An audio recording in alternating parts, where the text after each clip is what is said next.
YokiZombie21 here, and we're back with my second top 5 Fallout video. So in this top 5 list, we'll be discussing on the top 5 most fragile factions in the Fallout series. So, excluding Fallout 76, this focuses on Fallout 1, 2, 3, Vegas, and 4. So without further ado, let's get started. Although there's also this reminder, by fragile I meant factions that are potentially strong, but it has one flaw that can make it get destroyed. So let's get to the video, shall we? Coming in at number 5 is the Master's Army, or Unity, in Fallout 1. So the Master's Army is actually a strong faction because of its members being mostly super mutants, but it has one flaw, because the super mutants can't reproduce because they're not fertile. Also, one of the flaws is that if the master dies, the faction immediately disbands into multiple independent mutant groups, as seen in the future Fallout games. Like Fallout 2, you can see mutants serving the NCR and such. Anyway, that's it for the number 5. Let's go on to number 4. Coming in at number 4 is the Paradise Falls Slaver faction from Fallout 3. So, because I said that this is a fragile faction, it's potentially powerful, it's because they earn money from their slavery business, and they can use that money to get more arms from merchants. And yes, merchants do visit Paradise Falls from time to time. So what was it that makes Paradise Falls fragile? Well, Paradise Falls is one major hub for the slavery business in the capital wasteland. And if it gets wiped out, then so does the faction, because the faction only exists there.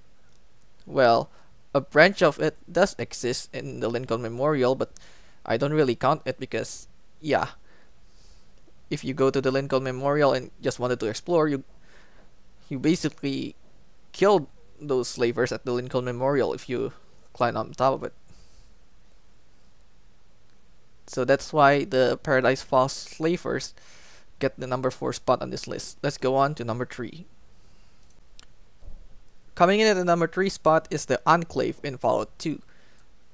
Then again, the Enclave is a powerful faction. They have advanced technology, even more advanced than the Brotherhood of Steel, with their advanced power armor and also plasma weapons. What was it that makes them so fragile in Fallout 2? Well, it's because they are led primarily by a central leadership, the President Richardson. If the oil rig is destroyed where their main base is, and Richardson dies alongside Frank Horrigan, then the Enclave will disperse into splinter factions, like one led by Colonel Autumn, as you can see in Fallout 3, and the others being the remnants, although I don't really count them as Enclave main forces because they're the remains of the Enclave. So yeah, that's why they made it to number 3. Anyways, let's go on to number 2. Coming in at number 2 is Caesar's Legion in Fallout New Vegas. Now this is a controversial one because most of the Fallout community loves Caesar's Legion. However, this faction has one flaw, despite its achievements like conquering all of Arizona and managed to make the roads safe for everyone there. The Legion can die if Caesar dies. What do I mean by this? Joshua Graham said it himself in the Honest Heart DLC. And then when we ask about what if Lanius leads the Legion, even Joshua Graham couldn't really believe in Lanius to lead the Legion, even though he doesn't know who Lanius is. And this is really, really bad for the Legion because in all 4 routes you can kill Caesar. And in the Legion route you can kill Caesar to replace him with Lanius. And Lanius, as a leader, is much more brutal than Caesar. He prefers war over governance. And if both Caesar and Lanius were killed, then it's partially really difficult for the Legion to exist after that. Although I can maybe hear some people will say, Vulpes can lead the Legion. Remember, The Legion is at first really content about Vulpes's methods, until he was made rudimentary by Caesar himself. Even Legate Lanius himself doesn't like Vulpes's methods. The Legion really prefer to do direct assaults over infiltration, most of them. And if Vulpes ever becomes leader, there's a high chance that the Praetorians can assassinate him, like the real Praetorians in history. Some Praetorians have known to assassinate their own emperors back in the Western Roman Empire.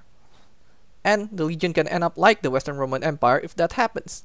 So, if both Lanius and Caesar are killed, it's really difficult for the Legion to even exist in a stable way after New Vegas, if both of them were killed.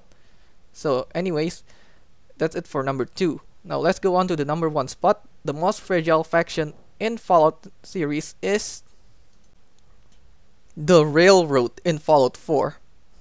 Now, the Railroad, they have a potential to become strong because they operate from the shadows and they have access to ballistic weave, which boosts up their armor. Well, their armors were mostly handmade, and also most of them were basic clothing that was given ballistic weave, making them even more tougher to beat. What was it that makes the Railroad so fragile? It's because they're so isolated in the Old North Church, and also their safe houses. Their safe houses are really easy to get raided, like what happened in the hospital in Cambridge. Also, the Railroad can die in all 3 routes that are not theirs. For example, in the Minutemen ending, if you did not get the evacuation order during the raid on the Institute, then the Railroad can turn hostile on you the moment you speak to Desdemona. And you have to kill them. Also, in the Institute route and the Brotherhood of Steel route, which is my route in the first time I'm playing Fallout 4, the Railroad are wiped out in those endings. Yes, they were wiped out. And after the endings, I never really see any Railroad survivors out in the wasteland. It's like they barely ever existed again after wiping them out at the church. So yeah, you choose any endings except for the Railroad themselves and the Minutemen. If you choose to give the evacuation order in the Institute, then it's all over for the Railroad. Well, bye-bye for them. Yeah, the Railroad really needed much more potential. And even though they were strong because of their use of technology to make ballistic weave and such, they really die in most of the endings. So that's it with this list. Let me know down in the comments what do you think is the most fragile faction in the Fallout series. I'll see you in the next top 5 video, guys. Make sure to like and subscribe so it can help the algorithm a lot. And again, see you next time.